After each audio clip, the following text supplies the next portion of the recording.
Vous écoutez Europe 1, il est 9h30. Le journal des médias avec Thomas Joubert. Bonjour Thomas. Bonjour, à la une ce matin, Nagui va passer une soirée sur TF1. L'enfance de Michel Drucker retracée dans un téléfilm pour France 2. Et France 3 se fait taper sur les doigts par le CSA. On commence avec Nagui qui sera prochainement sur TF1. Et il ne s'agit pas d'un transfert surprise de l'hiver. Nagui, animateur vedette de France 2, sera simplement invité sur TF1 dans Les Enfants de la télé le samedi 15 décembre à 20h50. Arthur reviendra sur sa carrière à la télé, ses différentes casseroles. À ses côtés d'autres invités, Omar et Fred, Chaim ou encore Pierre Palmade et Michel Larocque.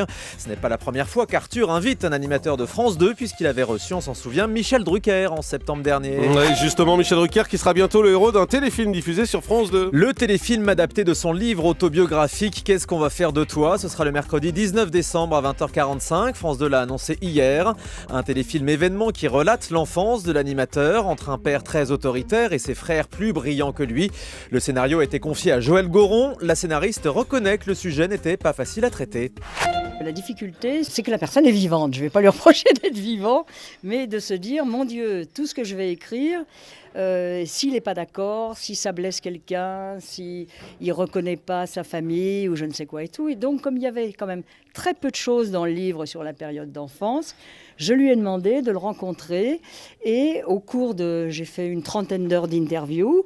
Donc, je me suis servi de tout ce matériau de la vie quotidienne qu'il m'a raconté, que moi j'avais dans la tête et voilà. Joël Goron au micro européen de Romembre. France 2 diffuse ce soir les 2 derniers épisodes de la saison 5 de Fais pas ci, fais pas ça. Et que les fans se rassurent, il y aura bien une saison 6, mais il va falloir attendre plusieurs mois pour découvrir la suite des aventures des Boulets et des Lepic. Guillaume de Tonquédec, l'un des comédiens de la série, explique au micro d'Europe 1 pourquoi il n'y a pas plus d'épisodes. Le problème, comme dans tous les projets, c'est l'écriture, parce que l'écriture est la matière première pour tout le monde, pour les comédiens, le metteur en scène, les équipes techniques. Donc on a le souci permanent que ça reste à un bon niveau. C'est pour ça qu'il y a peu d'épisodes aussi, parce qu'on se fait beaucoup engueuler dans la rue par les gens qui nous disent quoi, il n'y en a que 8, c'est déjà passé, c'est fini. Aujourd'hui, vous pouvez les retrouver en DVD, et du coup il y a des fans absolus de la série qui connaissent mieux maintenant les répliques que nous, et on leur explique que écrire 8 épisodes de qualité, ça demande beaucoup de temps, c'est beaucoup de travail. Donc on préfère n'en faire que 8, bon. Frédéric Lopez surfe sur le succès de Rendez-vous en Terre Inconnue. L'animateur présentera Retour en Terre Inconnue le 18 décembre à 20h45 sur France 2. Il retrouvera 4 personnalités qui ont déjà participé à l'émission. Adriana Carambeu, Zazie, Gérard Jugnot et Gilbert Montagnier. Ils revivront les meilleurs moments de leur aventure, mais surtout les équipes de Frédéric Lopez sont retournées dans les contrées lointaines pour retrouver les populations rencontrées à l'époque par les personnalités. Des reportages inédits pour prendre de leurs nouvelles. Encore donc beaucoup d'émotions en perspective. France 3 a mis en garde par le CSA. Une mise en garde après la diffusion d'un numéro du magazine Striptease le 20 août dernier. On y voyait un ado raconter les actes de violence qu'il subissait de la part de sa mère. Selon le Conseil supérieur de l'audiovisuel, plusieurs éléments permettaient d'identifier le jeune homme, ce qui est contraire aux règles sur la protection des mineurs. Jamel Debbouze en direct sur M6 le 20 décembre prochain. La chaîne diffusera le spectacle de l'humoriste Tout sur Jamel en direct du Zénith de Paris. Ce sera en prime time et Jamel promet quelques surprises pour cette retransmission télévisée, puisque quelques-uns de ses amis devraient venir lui rendre visite sur scène. Bruno Solo est en tournage pour France 3. Le comédien jouera le rôle d'un adjudant-chef de la gendarmerie dans une fiction intitulée Meurtre à Saint-Malo. Le tournage est en cours et doit durer jusqu'au 21 décembre prochain.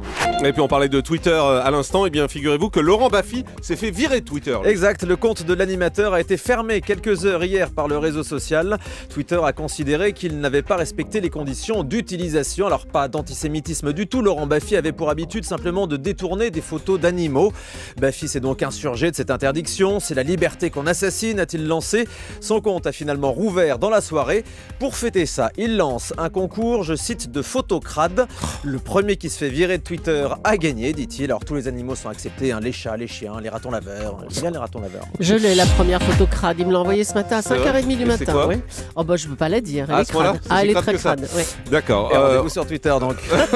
Ou pas, au choix. Ou pas, oui, quand même. On termine avec le chiffre du jour. 40,8 millions, c'est le nombre moyen de téléspectateurs de la série Desperate Housewives dans le monde entier. M6 diffuse ce soir les 2 ultimes épisodes de la série, on en reparle dans un instant.